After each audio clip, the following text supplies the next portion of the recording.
दोस्तों स्वागत है आपका भारत की बात में। दोस्तों मैं हूं फिरदौस गनी और आज आपके लिए पूरे देश भर की टॉप न्यूज़ लेकर आए हैं।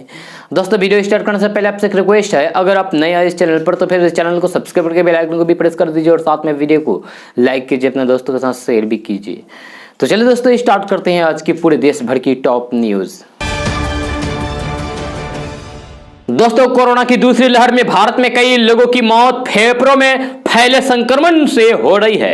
कोरोना का संक्रमण बुरी तरीके से मानव फेफड़े को जकड़ लेता है, जिसके बाद मरीजों को सांस लेने में दिक्कत होती है।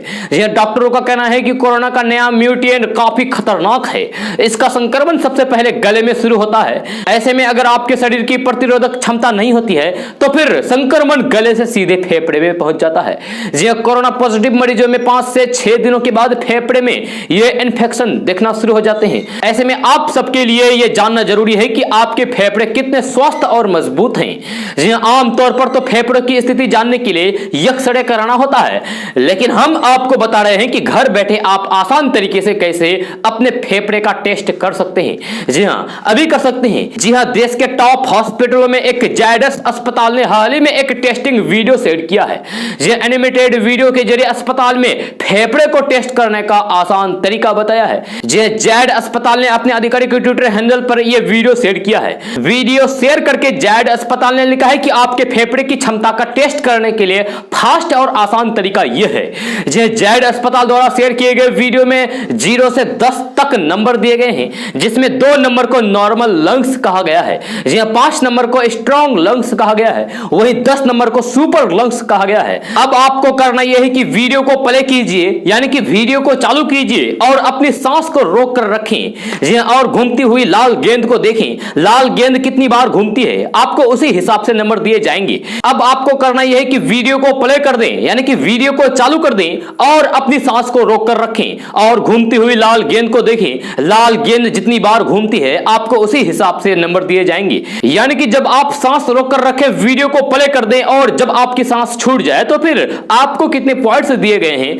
आप जितनी देर तक सांसों को रोक पाएंगे आपका फेफड़ा उतना मजबूत है। जी हां, आप अभी ट्राई करके देख सकते हैं। साथ ही आपको नोट में यह भी बता दूं कि जैड अस्पताल द्वारा शेयर किया गया यह वीडियो सिर्फ फेफड़ों को जांचने का तरीका है, लेकिन अगर आपको कभी भी सांस लेने में दिक्कत होती है तो फिर आपको फौरन अपने डॉक्टर से संपर्क करना चाहिए।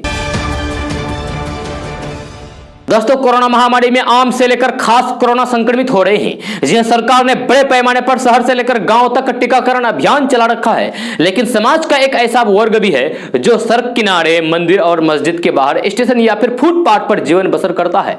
जी बोलचाल की भाषा में इन्हें भिखारी कहते हैं। जी अभी तक इन लोगों को ना तो सरकार और न ही स्वयं सेवी संगठन ने टीका दिलाने की कोई पहल की है। जी 2011 की जनगणना रिपोर्ट के अनुसार देश में कुल 3,72,000 भिखारी हैं। वहीं बिहार में 29,723 भिखारी हैं। अगर 2021 की बात करें तो भिखारियों की संख्या 39,000 से अधिक होगी। यह पटना जंक्शन गोलंबर के पास बैठे वीरेंद्र और फिर राधा ने बताया कि उन्हें इस कोरोना टीका के बारे में कोई जानकारी ही नहीं है। जी हाँ, ये जो नाम लिया गया है ये दोनों भिखारी है। दोस्तों अगर आप बैंक जाते हैं तो फिर यह खबर आपके लिए बेहद जरूरी है, जी क्योंकि बैंक शाखाएं कहीं बिहार में नए कोरोना हॉटस्पॉट ना बन जाए। खासकर ग्रामीण क्षेत्रों की बैंक शाखाओं में लोगों की भीड़ उमड़ रही है। जी हाँ, वहां गार्ड तक की व्यवस्था नहीं है। तमाम लोग बिना मास्क के भी वहां पहुंच रहे हैं। किसान सम्मान निधि का पैसा खाते में आने के बाद ये भीड़ और बढ़ गई है। जिनके खाते में पैसा नहीं आया है वो भी जानकारी लेने बैंक पहुंच रहे हैं। जी बैंकों में बढ़ती भीड़ के कारण वहां का स्टाफ भी भयभीत है। जी कोरोना में बैंक कर्मी भी तेजी से संक्रमित हो रहे हैं। यह बिहार में तकरीबन 57,000 बैंक कर्मी हैं। इनमें से अभी तक 1200 से अधिक संक्रमित हो चुके हैं। यह 38 की कोरोना से जान चली गई है। अब बैंक कर्मी शाखाओं में सुरक्षा प्रबंधन करने और फिर केरल की तर्ज पर कोरोना काल में सप्ताह में 3 दिन बैंकिंग सेवा बहाल करने की मांग कर रहे हैं। दोस्तों कोरोना की दूसरी लहर से देश में कोहराम मचा हुआ है। एक दिन में मिलने वाले नए संक्रमितों की संख्या में थोड़ी कमी जरूर देखने को मिली है, लेकिन चिंता की बात यह है कि कोरोना अब गांव में पैर पसार चुका है। शहरी इलाकों में इस महामारी ने लाशों का अंबार लगा दिया। अब यह खतरनाक संक्रमण ग्रामीण क्षेत्र में तबाही मचाने को आमादा है। जी हां, ग्रामीण क्षेत्र में संक्रमण की खतरे को देखते हुए केंद्र सरकार ने नई गाइडलाइंस भी जारी की है, लेकिन राज्य सरकारें सुधरने का नाम नहीं ले रही है। जी हां, बिहार के गांव में स्वास्थ्य व्यवस्था के हालात काफी खराब है। आलम यह है कि मरीजों के इलाज की करोड़ों रुपए खर्च करके बने स्वास्थ्य केंद्र में भूसा भरा हुआ है। दोस्तों, कोरोना लॉकडाउन के चलते ट्रेनों में यात्रियों की कमी दिखाई पड़ रही है। इस बीच चक्रवात ताउते के चलते कई राज्यों में ट्रेन सेवाएं प्रभावित होने की आशंका है। इसको देखते हुए पश्चिमी और उत्तर पश्चिमी रेलवे ने कुल 54 स्पेशल ट्रेनों को कैंसिल कर दिया है। जी हां, जिन ट्रेनों को कोविड से जुड़े कारणों के चलते रद्द किया गया है वे 19 मई से अनिश्चित काल के लिए रोकी गई है, जबकि चक्रवात के चलते रद्द हुई ट्रेन फिलहाल सोमवार से लेकर 21 मई तक स्थगित रहेगी। यदि इस दौरान आपने कहीं भी यात्रा की तैयारी कर रखी है तो फिर आप कैंसिल की गई ट्रेनों की लिस्ट जरूर देख लीजिए और उसी के मुताबिक अपनी यात्रा को फिर से निर्धारित कीजिए।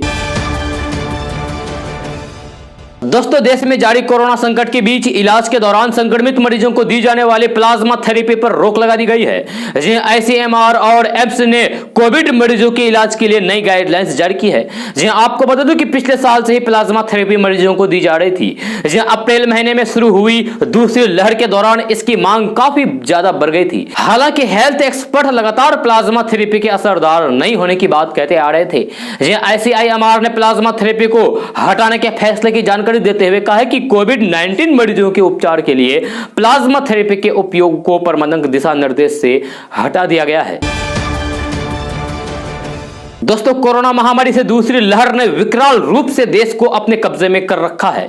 जी हां, रोजाना 3 लाख से अधिक मामले सामने आ रहे हैं। सरकार ने लोगों से घरों में रहने की अपील की है ताकि कोरोना के फैलते इस प्रभाव को कम किया जा सके। जी हां, घर में रहने के दौरान आप अपने बैंकिंग से जुड़े कामों को ऑनलाइन निपटा रहे होंगे। किसी को पैसे भेजने या फिर मंगवाने के लिए ऑनलाइन बैंकिंग सर्विस का इस्तेमाल कर रहे होंगे। जी हां, ऐसे में जो हम आपको अभी जानकारी देने जा रहे हैं यह खबर आपके लिए बेहद महत्वपूर्ण है। दरअसल रिजर्व बैंक ऑफ इंडिया यानी कि आरबीआई ने ऑनलाइन मनी ट्रांसफर की सुविधा कुछ घंटों के लिए बाधित की जानकारी दी है। 23 मई को आपको ऑनलाइन मनी भेजने में असुविधा हो सकती है, जिसकी जानकारी आरबीआई ने पहले से ही साझा कर दी है। जी हां, कोरोना संकट के दौरान घर बैठे ऑनलाइन ट्रांजैक्शन कर रहे हैं तो आपके लिए जरूरी जानकारी आरबीआई ने साझा की है। आरबीआई ने ट्वीट करके जानकारी दी है जिसके मुताबिक 23 मई को लोगों को एनईएफटी फंड ट्रांसफर में परेशानी हो सकती है। यह सर्विस कुछ घंटों के लिए बंद रहेगी। आरबीआई ने ग्राहकों को अलर्ट करते हुए कहा है कि 23 मई को कुछ घंटों के लिए एनईएफटी सर्विस काम नहीं करेगी। ऐसे में रिजर्व बैंक ऑफ इंडिया ने लोगों को समय से पहले ही अपने काम को निपटा लेने का सुझाव दिया है। आरबीआई की ओर से साझा की गई जानकारी के मुताबिक एनईएफटी के जरिए पेमेंट सिस्टम 23 मई को 14 घंटे के लिए यह सेवा बाधित रहेगी। दोस्तों, देश में कल कोरोना टीका की 14,79,592 खुराक लगाई गई है, जिसके साथ ही अब टीका लगवाने वालों की संख्या हो गई है 18,44,00,000। केंद्रीय स्वास्थ्य मंत्रालय ने यह जानकारी दी है। मंत्रालय ने कहा है कि कल 18 से 44 साल के आयु वर्ग के 66,33,029 लोगों को कोरोना टीके की पहली खुराक लगाई गई और इस तरीके से टीकाकरण के तीसरे चरण की शुरुआत से अब तक 36 राज्य एवं केंद्र शासित प्रदेशों में इस वर्ग के 59,32,704 लाभार्थियों को टीका लगाया जा चुका है। दोस्तों, बिहार में भले ही कोरोना संक्रमण की दूसरी लहर धीरे धीरे कमजोर पड़ रही है, लेकिन बिहार वासियों के लिए ब्लैक फंगस एक नई मुसीबत के रूप में उभरा है। इन दिनों रोज ब्लैक फंगस के नए मरीजों की पहचान की जा रही है। हालात यह है कि पटना के विभिन्न अस्पतालों में ब्लैक फंगस की चपेट में आ चुके 4 दर्जन से ज्यादा मरीज भर्ती हैं। जी हां, पटना में लगातार ब्लैक फंगस यानी कि म्यूकोमाइकोसिस के मरीजों की पहचान की जा रही है। जी हां, ऐसे मरीजों की तादाद बढ़ती ही जा रही है। जानकारी मिली है कि राजधानी पटना के विभिन्न बड़े अस्पतालों में 50 से ज्यादा मरीज को भर्ती कराया गया है। यह डॉक्टरों का कहना है कि कोरोना के साथ साथ डायबिटीज के मरीज के लिए यह जानलेवा साबित हो रहा है। यह राजधानी पटना के पीएमसीएच, आईजीआईएमएस और एम्स के साथ निजी अस्पतालों में ब्लैक फंगस से पीड़ित 50 से ज्यादा मरीजों को भर्ती किया गया है। बताया जा रहा है कि आईजीआईएमएस में 20, एम्स में लगभग 16 और पीएमसीएच में 7 मरीजों के अलावा रूबन पारस और बिग हॉस्पिटल में भी इस बीमारी से संक्रमित कई मरीज भर्ती हैं। दोस्तों, प्रधानमंत्री नरेंद्र मोदी ने कल देश के 9 राज्यों के डीएम से कोरोना मरीजों को लेकर बात की। जी हां, उन्हें टिप्स भी दिए, उनसे जानकारी भी ली। जी हां, इसमें से बिहार राज्य भी शामिल रहा। जी हां, प्रधानमंत्री नरेंद्र मोदी से बातचीत में बिहार के भी कई डीएम शामिल हुए। जी हां, प्रधानमंत्री नरेंद्र मोदी ने डीएम से कहा कि आपकी मेहनत और इनोवेशन देश के काम आनी चाहिए। जी हां, प्रधानमंत्री नरेंद्र मोदी ने कल राज्यों और जिलों के फील्ड अधिकारियों के साथ कोरोना महामारी से निपटने को लेकर उनके अनुभव के बारे में जानकारी ली। बातचीत की। जहां उन्होंने कोरोना महामारी पर नियंत्रण को देखते हुए 9 राज्यों के 16 जिलों के डीएम के साथ वर्चुअल मीटिंग करके बात की।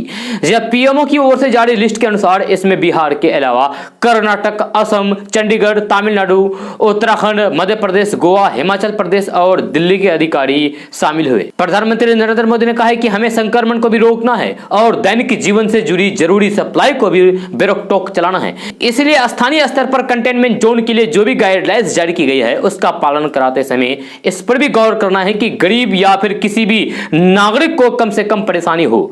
जी हां, कोरोना के खिलाफ इस युद्ध में आप सब लोग एक बहुत महत्वपूर्ण भूमिका में हैं।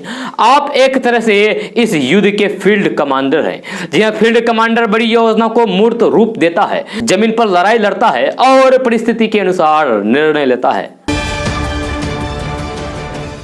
दोस्तों, उत्तर प्रदेश में कोरोना की दूसरी लहर के कहर के कारण विपक्ष लगातार योगी सरकार पर सही रणनीति न बनाने का आरोप लगा रहे हैं। इस बीच भाजपा के एक विधायक भी कोरोना और प्रदेश की विकास को लेकर बयानबाजी करके सरकार की फजीहत करवा रहे हैं। जी और ये भाजपा का ही विधायक है। इस बीच यूपी के सीतापुर के सदर सीट से भाजपा के विधायक राकेश राठौर अपने बयान के कारण चर्चा में है। सोशल मीडिया पर वायरल हो रहे वीडियो में विधायक अपनी ही सरकार पर तंज कसते हुए सुनाई दे रहे हैं। भाजपा विधायक राकेश राठौर वीडियो में कह रहे हैं कि आखिर विधायकों की हैसियत ही क्या है, हम ज्यादा बोलेंगे तो फिर देशद्रोह हो जाएंगे, देशद्रोह हम पर भी तो लग सकता है। इसके अलावा विधायक ने कहा है कि प्रशासन सरकार से अलग होता है क्या? सरकार और प्रशासन एक ही पहलू है, फिर चाहे प्रशासन की माने या फिर सरकार की। वही उन्होंने कोरोना के वर्तमान हालात पर पूछे गए सवाल के जवाब में कहा है कि हम तो यही कहेंगे कि उत्तर प्रदेश में सब कुछ बहुत अच्छा चल रहा है और इससे बेहतर कुछ भी नहीं हो सकता। साथ ही तंज कसते हुए कहा कि जो सरकार कह रही है वही ठीक मानो। दोस्तों, बिहार की डबल इंजन सरकार रह रहकर धुआं फेंकने लगती है। कभी नरम नरम तो कभी गरम गरम वाला रिश्ता है। यह नीतीश कुमार की अगुवाई में चल रही बीजेपी जेडीयू सरकार में भले ही बाहर से सब कुछ दिख रहा हो, यानी कि सही दिख रहा हो, लेकिन गर्मी के मौसम का असर नजर भी आ जाता है। जी हां, बिहार में कोरोना ने सरकार की सारी तैयारियां, व्यवस्था और दावों को झूठा साबित कर दिया। लगातार अस्पतालों की खस्ताहाली की तस्वीर से लेकर एम्बुलेंस की जगह ठेले से मरीज और 100 ले जाने की बात सामने आ रही है। इन सब को लेकर सीएम नीतीश कुमार निशाने पर है। हालांकि स्वास्थ्य मंत्रालय बीजेपी के ही पास है। अब सवाल उठता है कि क्या इन बद इंतजामी के बीच एनडीए गठबंधन में सब ठीक है?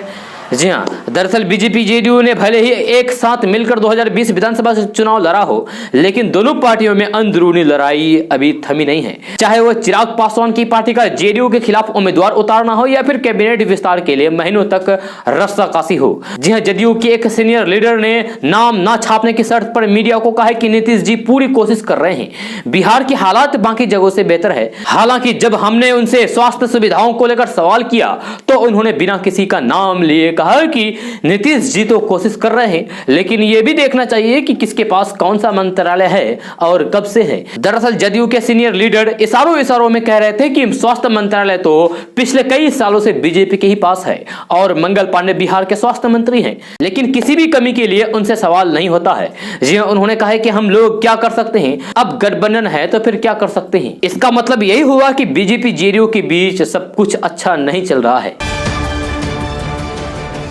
दोस्तों, देश में कोरोना के मामले लगातार बढ़ रहे हैं। इस बीच प्रधानमंत्री नरेंद्र मोदी और केंद्र सरकार पर हमले भी तेज होते जा रहे हैं। यह देश के पूर्व वित्त मंत्री और फिर टीएमसी नेता यशवंत सिन्हा ने कहा है कि प्रधानमंत्री बेनकाब हो गए हैं।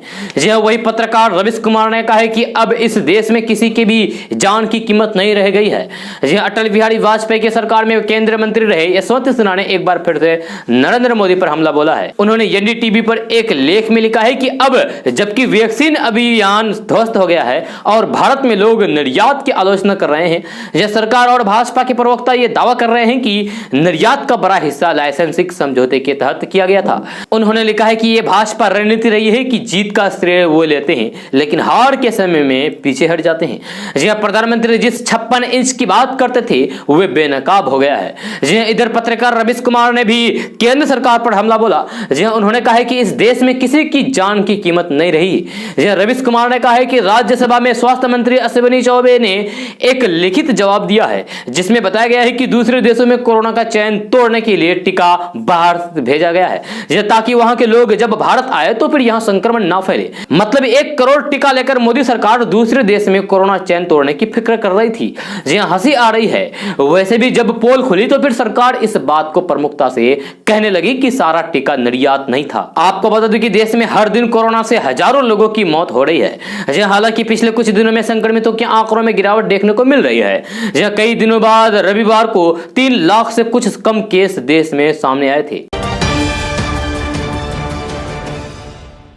दोस्तों आज का न्यूज़ बस ये तक। कैसा लगा जरूर अपना सुझाव दीजिएगा नीचे कमेंट बॉक्स में कमेंट करके। अगर आप नए आए इस चैनल पर तो फिर चैनल को सब्सक्राइब करके बेल आइकन को भी प्रेस कर दीजिए और साथ में वीडियो को लाइक कर दीजिए, अपने दोस्तों के साथ शेयर भी कीजिए। तो चलिए दोस्तों फिर मिलते हैं अगली वीडियो में। जय हिंद।